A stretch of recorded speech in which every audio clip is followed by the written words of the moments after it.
wabarakatuh. Perkenalkan, saya Fitriana Anggraini dengan NIM 2308010024. Di sini saya akan membahas mengenai politik hukum pada era reformasi dengan fokus pada karakteristik konfigurasi politik, produk hukum, serta perbandingan politik hukum pada beberapa presiden di era reformasi. Yang pertama, ada karakteristik konfigurasi politik pada era reformasi. Era reformasi dimulai pada tahun 1998 setelah berakhirnya pemerintahan Presiden Soeharto. Menurut teori politik hukum yang dikemukakan oleh Moh Mahfud MD, konfigurasi politik dapat dibedakan menjadi konfigurasi politik demokratis dan otoriter. Pada era reformasi, konfigurasi politik Indonesia cenderung bersifat demokratis, yang ditandai dengan 1. Adanya kebebasan pers dan kebebasan berpendapat. 2. Sistem multipartai yang lebih terbuka. 3. Pemilihan umum yang lebih demokratis. 4. Penguatan lembaga negara dan mekanisme check and balance. 5. Meningkatnya partisipasi masyarakat dalam proses pembentukan kebijakan. Meskipun demikian, dalam praktiknya masih terdapat pengaruh di oligarki politik dan kepentingan elit yang mempengaruhi proses pengambilan keputusan. Selanjutnya ada karakteristik produk hukum pada era reformasi.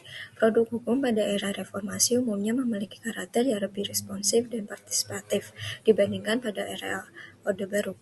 Ciri-cirinya antara lain: 1. Menjamin perlindungan hak asasi manusia. 2. Membatasi kekuasaan pemerintah melalui mekanisme pengawasan. 3. Mendorong transparansi dan akuntabilitas. 4. Memberikan ruang bagi partisipasi publik dalam pembentukan peraturan. Contoh produk hukum reformasi antara lain: 1. Undang-Undang Nomor 39 Tahun 1999 tentang Hak Asasi Manusia. 2. Undang-Undang Nomor 14 Tahun 2008 tentang Keterbukaan Informasi Publik. 3. Undang-Undang Nomor 30 Tahun 2002 tentang Komisi Pemberantasan Korupsi. Selanjutnya ada hubungan konfigurasi politik dan produk hukum. Menurut teori politik hukum, konfigurasi politik sangat mempengaruhi karakter produk hukum yang dihasilkan. Ketika konfigurasi politik bersifat demokratis, produk hukum cenderung responsif karena mempertimbangkan aspirasi masyarakat. Sebaliknya, apabila konfigurasi politik lebih terkonsentrasi pada kekuasaan pemerintah, maka produk hukum berpotensi menjadi lebih konservatif atau bahkan elitis. Dengan demikian, kualitas hukum tidak hanya ditentukan oleh isi normanya, tetapi juga oleh kondisi politik yang melatar belakangi pembentukannya. Selanjutnya ada perbandingan politik hukum pada 3 presiden era reformasi. Yang pertama ada B.J. Habibie yang dimulai pada tahun 1998 sampai 1999.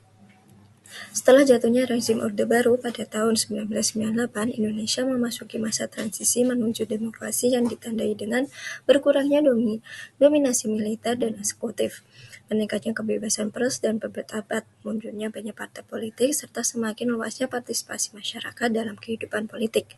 Perubahan konfigurasi politik yang lebih demokratis tersebut mendorong lahirnya berbagai produk hukum yang responsif seperti undang-undang partai politik, pemilu, hak asasi manusia, pers, serta otonomi, yang bertujuan memperkuat demokrasi, pelindungan hak warga negara, dan desentralisasi pemerintahan.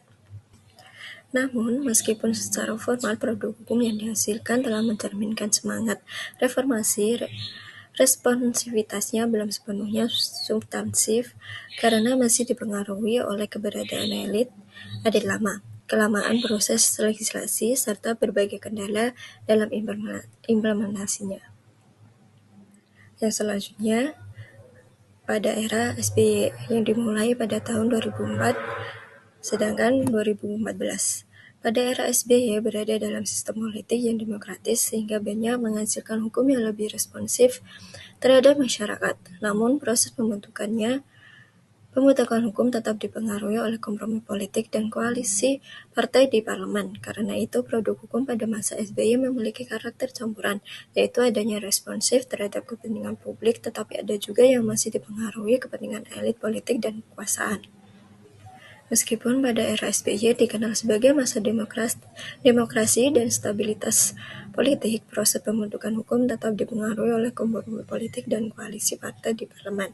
Karena SBY memimpin, sedangkan sistem koalisi multipartai Banyak kebijakan dan undang-undang lahir melalui proses negosiasi politik antar partai.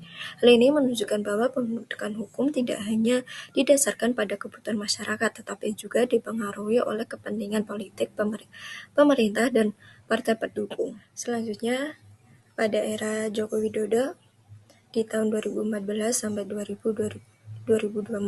Pada awal pemerintahan, Jokowi sempat menghadapi oposisi yang kuat di DPR karena koalisi pendukung pemerintah masih minoritas. Namun seiring berjalannya waktu, banyak partai politik yang bergabung ke dalam koalisi pemerintah sehingga terbentuk koalisi gemuk yang membuat hampir tidak ada oposisi yang kuat di DPR. Akibatnya, fungsi pengawasan DPR terhadap pemerintah dianggap melemah karena sebagian besar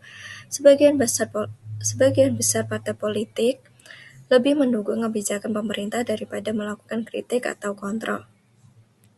Kondisi politik tersebut berdampak pada proses pembentukan produk hukum.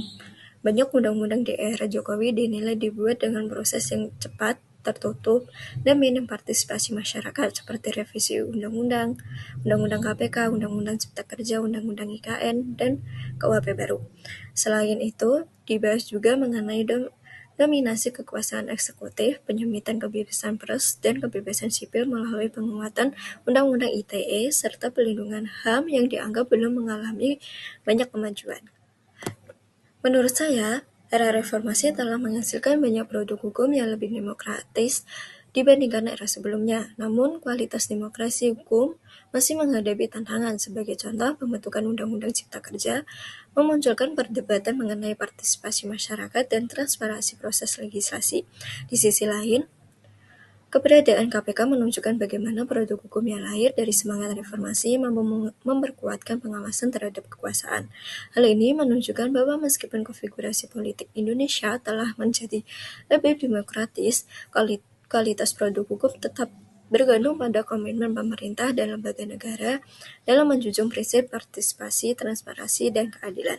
Dapat disimpulkan bahwa politik hukum era reformasi menunjukkan bahwa konfigurasi politik yang lebih demokratis cenderung menghasilkan produk hukum yang lebih responsif terhadap kebutuhan masyarakat. Perbandingan antara masa Habibie, SBY, dan Jokowi memperlihatkan bahwa setiap presiden memiliki orientasi politik hukum yang berbeda sesuai dengan tantangan zamannya. Oleh karena itu, hubungan antara politik dan hukum menjadi faktor penting dalam menentukan arah pembangunan hukum di Indonesia. Sekian pembahasan dari saya. Semoga bermanfaat. Apabila ada kesalahan, mohon maaf. Terima kasih. Assalamualaikum warahmatullahi wabarakatuh.